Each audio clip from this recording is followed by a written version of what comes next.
And if you could rewind their lives to when they were 5 or 6 and understand how their brains worked differently and get that tailored support, but you can only support people when you have identified the problem. You can't manage what you can't measure. So it's just such an important agenda, and I think it can make a huge difference to people's lives right across the board, but especially those who sadly end up in the youth justice system.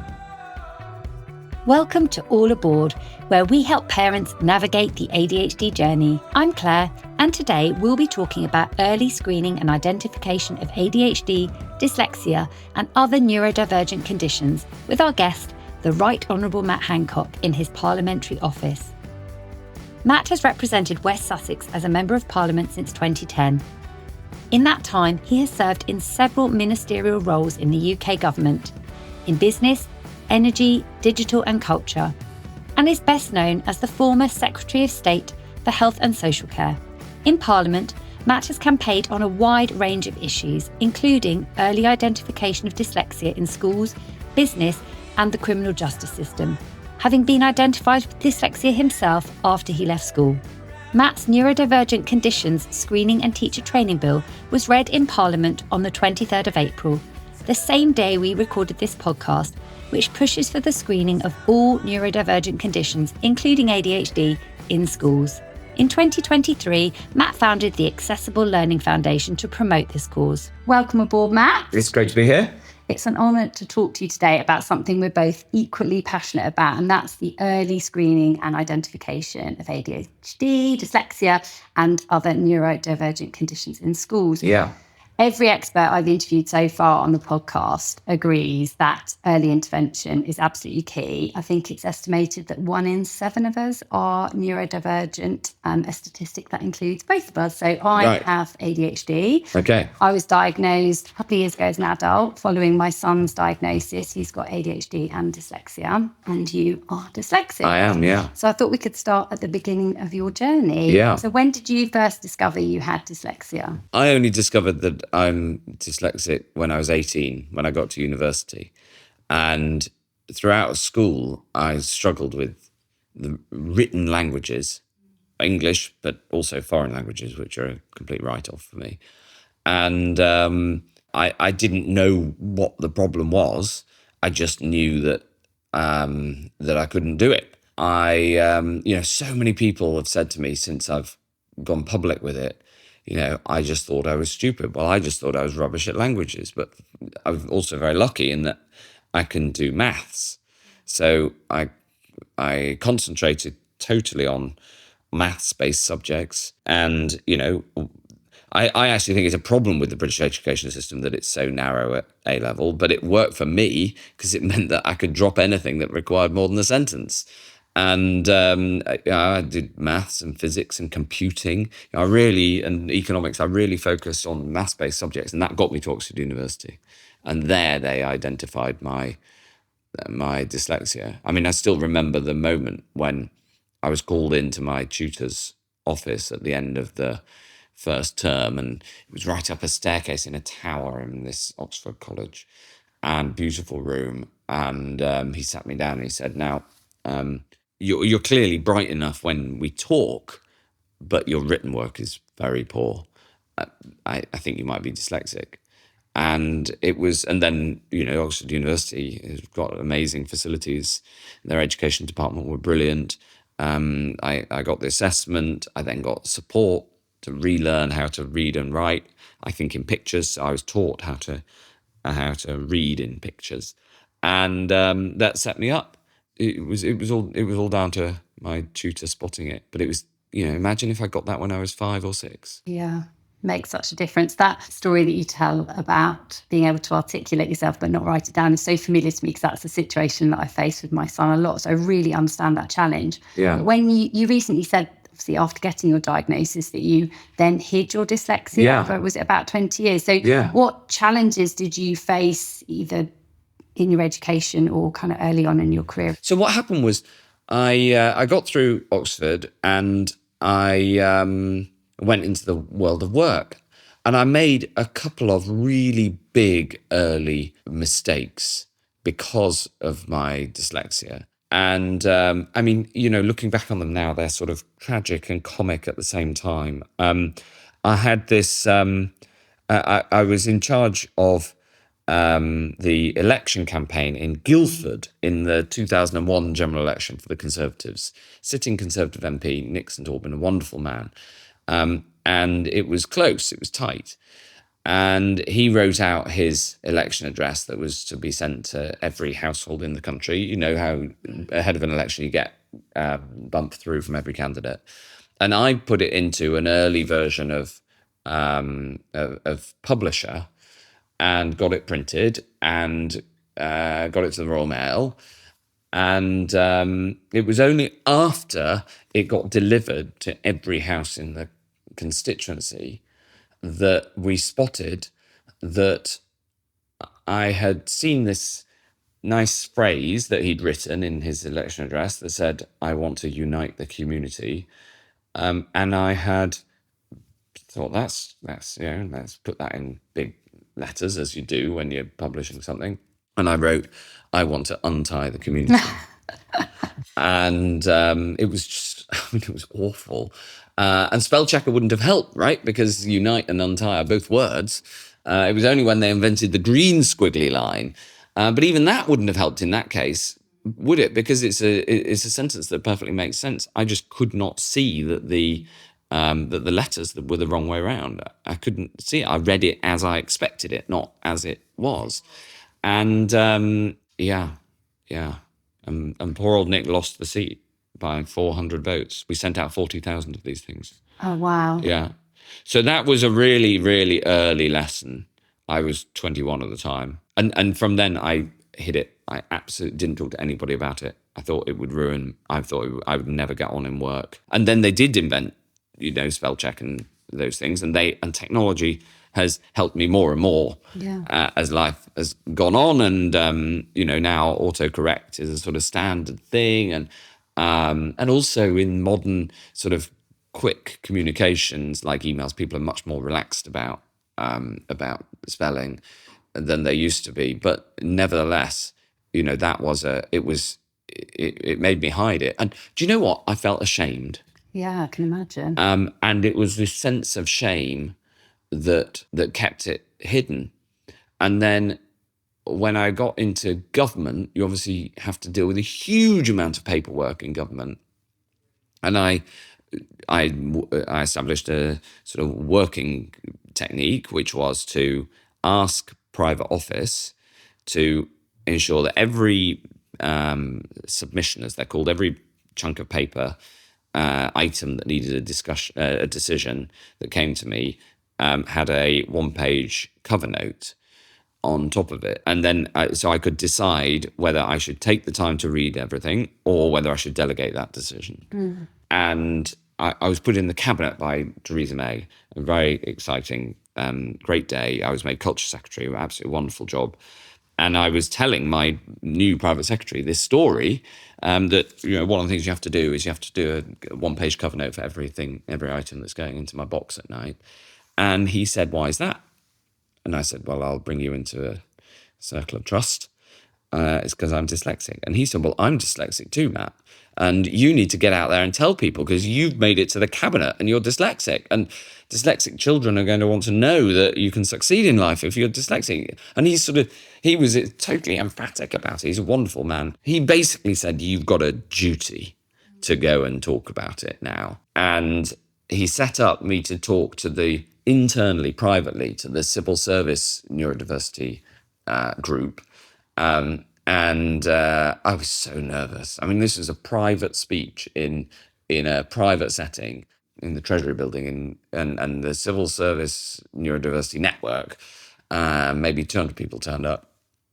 And I stood at the front and I said, "I'm going to tell you something that I haven't told anybody for 20 years. I'm dyslexic." And the response was just so unbelievably positive and warm. And that persuaded me that it was going to be okay to go public. And I did. And the response was absolutely phenomenal. Just people saying, "Thank you for saying that." I did it on a podcast, actually. I played that podcast to my children. You've shown that it doesn't need to hold you back. Yeah. There's a funny story I've told before that I got a load of messages, and one of them was a text from a number I didn't know, and saying, well done for going public. I found my dyslexia was actually useful in government in concentrating my mind on the big issues rather than the technical details. And it was from Michael Heseltine, which was really lovely.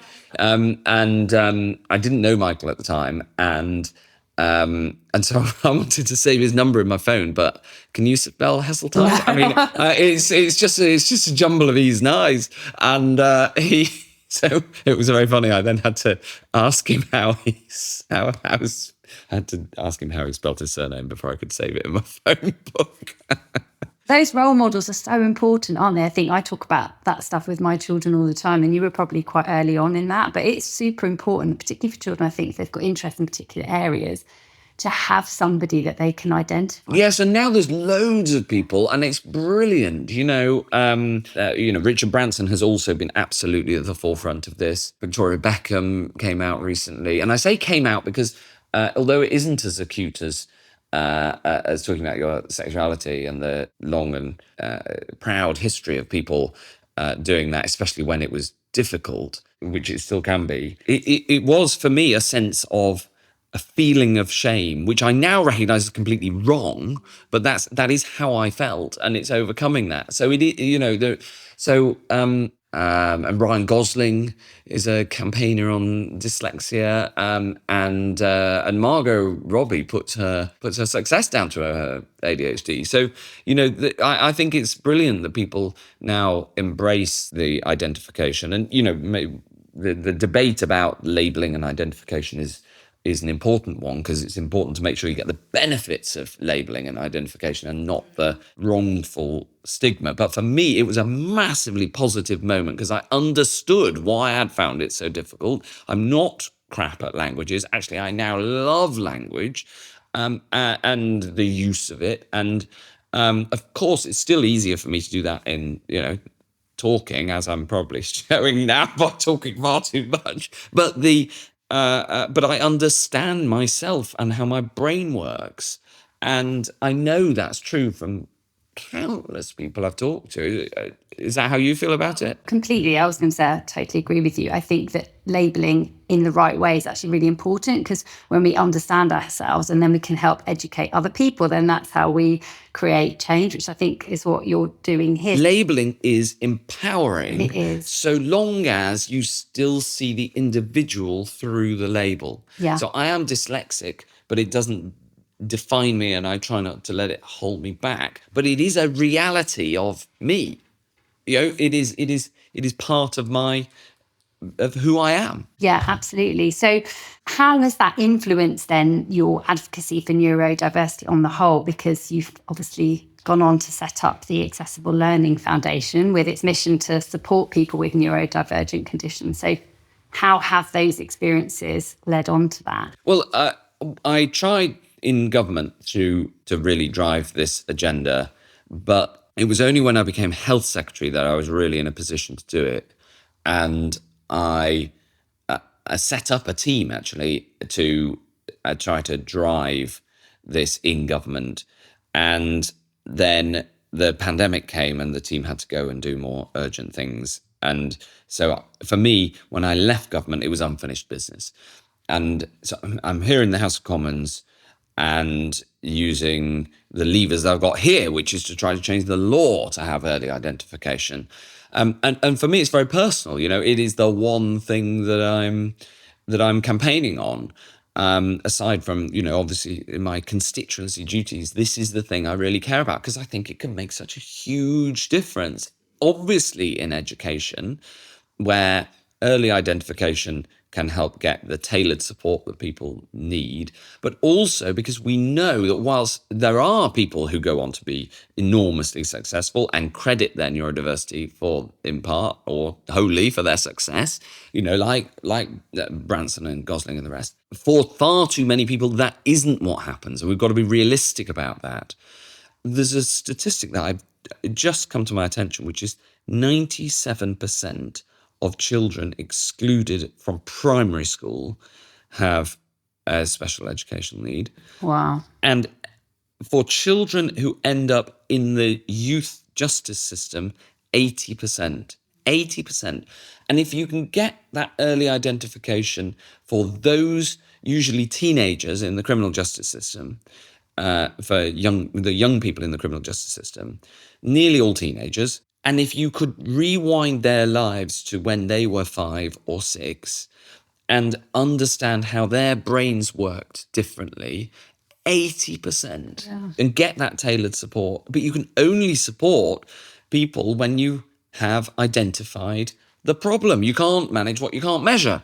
So it's just such an important agenda. And I think it can make a huge difference to people's lives right across the board, but especially those who sadly end up in the youth justice system. And this isn't to say that it's any excuse for breaking the law, but it is an explanation, and it cannot be right that that proportion of people in the youth justice system have special educational needs. That shows that the system is failing to support them rather than, or as much as it being a matter of right and wrong. Yeah, I mean, it's heartbreaking, really, but you're obviously trying to change that. Today is a very special day because after we finish chatting, you're heading straight into Parliament for the reading of your Neurodivergent Conditions Screening and Teacher Training Bill. So can you please tell me a bit more about what your bill asked Parliament to consider? Yeah, so when I came out of government, I then launched a bill in Parliament, the Dyslexia Screening Bill, and which also had in it requirements for teacher training for all neurodivergent conditions. And the government acted and put into their policy the need for early identification and better teacher training, and said, we don't need the bill because we're going to do this anyway. And to their credit, they have made some progress, right? There is now neurodivergent condition training in teacher training. So every new teacher will get that. But I don't think it's nearly enough. And it's not good enough just doing that for new teachers, because every teacher today in every school, all 35,000 schools in the country, teaches neurodivergent children. And so I've introduced, and also whilst it's dyslexia that's my motivating story, actually what we need is early identification for all neurodivergent conditions. And I've met some resistance in the teaching profession, both on people saying you shouldn't label because children then get held back by the label, but I don't think that's true. And also some people who say you don't want it to be an excuse for poor teaching and poor outcomes. And I strongly agree with that, but it doesn't need to be an excuse. Because if you're a teacher listening to this and you have that concern, and I acknowledge that concern, the answer is that better data on individual children is good for teaching them in a way that works for them. And the technology now allows this sort of screening to happen really quite low cost and with quite a relatively small amount of time taken out of the classroom. You know, a half-hour online test can give an indication of a likelihood. It's not a formal diagnosis, that can come later, but of a likelihood. And anyway, even if it doesn't give you anything that is then diagnosed, it will give you data on that child, and you can then teach better to that individual child. So there is no good reason to be opposed to this. Maybe that's why we've got cross-party support, which I hope to see in Parliament later. Yeah, which is super, super important. I think the point that you make there is absolutely key, because it's not an excuse, but it is an explanation. And if we can help at a young age spot these things, pick it up and understand the needs of that child, and then put interventions in place for them, actually, not only does it benefit them, but it does benefit the rest of the classroom as well, because then as they progress through their educational career, they progress through school, you're going to get less issues in the classroom, less disruption. Yeah. And actually, I think a lot of the interventions that are put in place for neurotypical needs, I think about my son's ADHD interventions that he has in a classroom, can be beneficial to all pupils. So it's not even that, even if you put these in universally, that they are treating anybody unfairly. It's actually just trying to level the playing field and make a classroom a much more universal place for our children. So I just wanted to go back a tiny bit, because you were saying about how it was originally going to be the dyslexia screening bill. And it was. Well, when you changed it, when you announced that change, it was a huge moment for celebration, personally, very sincerely. So what made you make that change? Oh, feedback. Was it feedback? Feedback. You know, I got another slot about a month ago to legislate again. And I announced that I, had the slot, and it was online feedback, really constructive, positive online feedback. I found this whole space far less contentious than some people worry about online. Really, really positive, but quite a lot of feedback from the ADHD community, and everybody's individuals, but nevertheless, people who care a lot about autism. And actually the dyscalculia advocates who they collared me at the Dyslexia show in March, and they were like, Matt, you've got to, it's not just dyslexia. And I realised that I care about dyslexia because I am dyslexic, but actually the solution is to have a broader screener for all neurodivergent conditions, and neurodivergent conditions are nearly all spectrum conditions anyway. So that's what I want to see. That's why I did it. And one other thing, the technology is improving.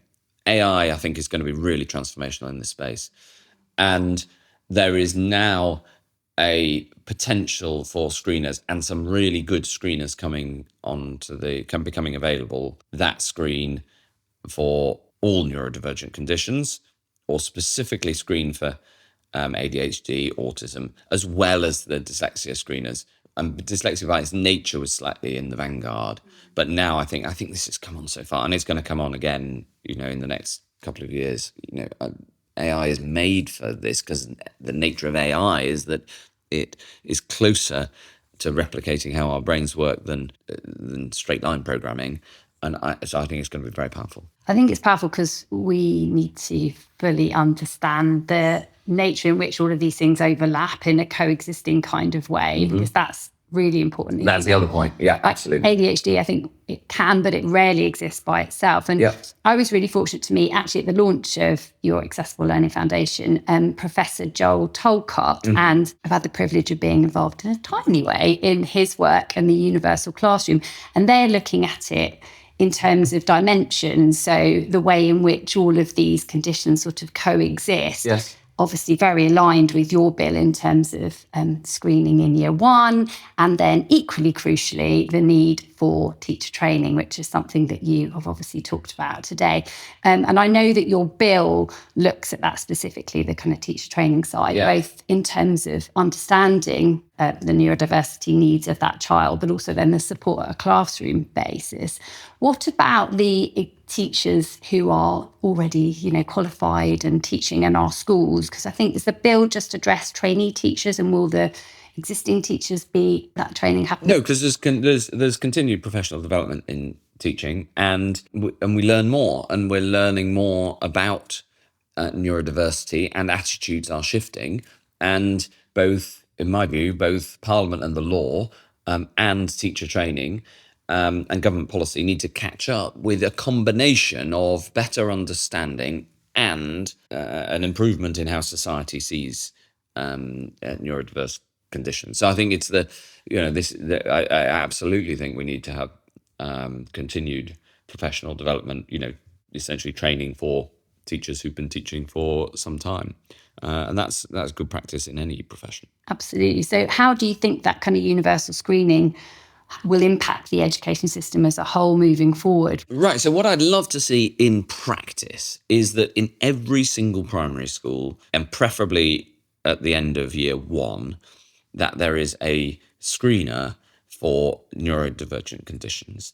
And there's a number of different ways you can do that. For instance, there is already the phonics test. But if you don't do well in the phonics test, how you should respond to a child who does poorly in the phonics test but has excellent oral language capabilities, or who does equally poorly in the phonics test and has poor language capabilities, or, for instance, does poorly in the English phonics test but speaks English as a second language, the way you respond to those three children should be different. And therefore, having a test to test your language capability of a child, as well as their phonic ability, i.e. the ability to turn language into symbols on a page, is necessary. And having only one is better than nothing, but it is only part of the puzzle.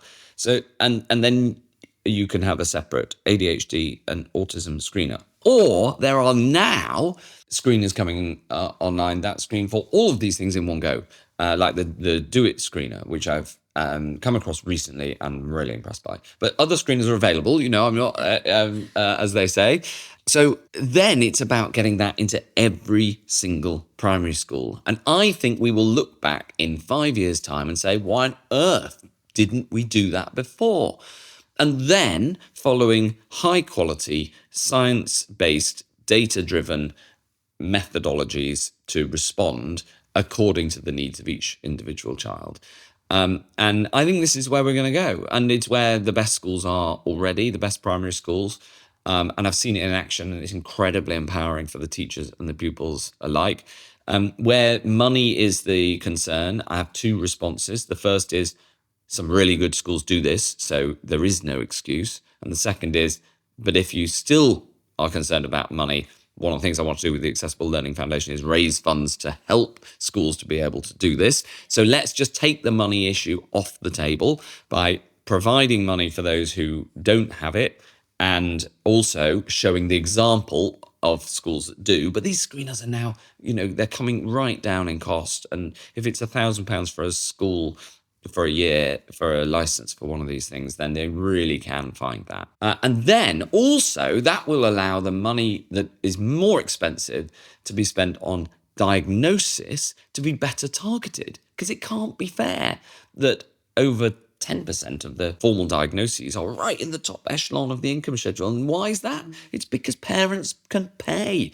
And we've got a universal education system. And if you believe in equality of opportunity, you've got to believe in equality of access to diagnosis for neurodiverse conditions, formal diagnoses. I haven't put that very well, but you get the point. Yeah, absolutely. I think children who sadly have to wait years for a diagnosis, that can be the difference in their life outcomes. Yeah. And money, I think, is an important one. I was going to mention that because you ran on Sunday, 2 days ago, the London Marathon to raise money for the Accessible Learning Foundation. I mean, that's a massive physical undertaking. So what message do you hope that commitment to your foundation and raising funds for this says to people, shows about the importance? Well, ALF, as we call it, is new. And it's been exciting getting it set up and starting to fundraise. And we want to do a lot more. And it's very important that ALF complements the existing excellent organisations. And so to do that, we are focusing on early identification policy, delivering and facilitating early identification and support in primary schools, and work in prisons, where I think we'll probably start within young offenders institutes, in order to support the incredible work that goes on. And I was actually talking to the Lord Chancellor about this last night, and they're doing some policy work to try to open the door. And they've already put in place a neurodiversity lead in every single prison in the country. There's just over 100 prisons. They've now got a neurodiversity lead. That means there's one prison officer whose job is to understand the impact of neurodiverse conditions like ADHD and autism and dyslexia in prison, and to work out on the ground how they can help. So they're trying to tackle it on the ground and from the top. And so we are focused on that early identification in schools, in prisons, and then the support that people need. And it's been great raising money, but we've got to go and do a whole load more of that, but also keep campaigning, right? We are unashamedly a campaigning organisation because, for instance, last month, the government put several hundred millions of pounds into the SCN budget. Now, it's badly needed, but you get the really big bucks through campaigning, and ALF can have its voice in that. But specifically this point about early identification, because I think if we crack that, other things will follow. Absolutely. So what happens next then? Your bill's being read today. Yes. How is this process? Getting it through before the election is going to be tight and difficult. If it doesn't happen before the election, then I hope that another MP in the new Parliament will pick it up and run with it. As an agenda, it's a cross-party agenda. It's really important. I'm sure there's a lot of supporters for this bill. I hope one of them will pick it up and run with it. I hope we change government policy in this area. And I'm talking, as I say, to the Lord Chancellor, also to the Education Secretary and to the Minister for SEN, who does a brilliant job, David Johnson. And the party manifestos, because there's an election coming up. And I think all parties should be committed to this agenda. After all, if we want to see universal literacy, if we want to see better prospects for everybody in the next generation, and if we want to tackle these the problems that lead to crime, and we want to reduce crime further and reduce the prison population, you've got to start with identifying neurodiversity. And the best time to do that is right at the start of people's schooling. So what can we do to help? Okay, so firstly, my Just Giving page is still live on the Marathon. If you search Just Giving for Matt Hancock and ALF, then you will find it. The second thing is, please go onto the ALF website and sign up for our newsletters, because we're building and support us. And third thing is, write to your MP in support of this bill. Write to your MP, and let's keep this whole positive cross-party enthusiasm for this agenda going. Absolutely. Now that it's out there, we need to continue the momentum. Yeah. So what one piece of advice would you give parents listening to help them feel less alone on this neurodiversity journey? Oh, one piece of advice. Why am I only allowed to give one? Well, you can give as many as you like. So there are, if you're feeling alone, there are other people who have been through what you're going through. The word that people use when they're trying to get their way through the SEN system is fight. And I understand that, but you're not alone. There are others who've been there before and can help and give you support. But the second thing I'd say is that the more information you can get about your child, the easier it will be to get through that. And so whilst I appreciate that the formal diagnosis can be and is often expensive, and we can have a whole separate debate about whether it's too expensive, but it does require people, in that you can't do the formal diagnosis solely on technology, for obvious reasons. The screening, the more information you can get on your child, the better. And you can put your own child through screening that is often available, in many cases, for free, on an individual basis. The people who develop the technology might charge the school, but they often make it available for one person for free.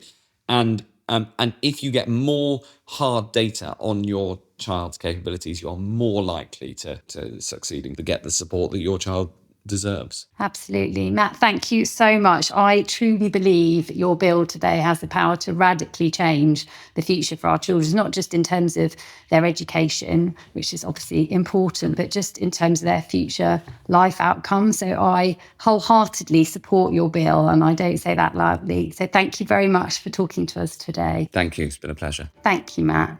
If you'd like to learn more about the Neurodivergent Conditions Screening and Teacher Training Bill, along with what you can do to support this campaign, as well as Matt's work through his Accessible Learning Foundation, then please do check out our show notes below for more information. Or if you'd like to find out about how I can help support you and your children with personalised ADHD coaching, then please do head to allaboardadhd.com. You can also find me on Instagram at allaboardadhd. Most importantly, if you enjoyed this episode and found it helpful, please can you follow and review All Aboard to help other parents find this podcast and welcome them aboard our journey too. Thank you for listening to All Aboard.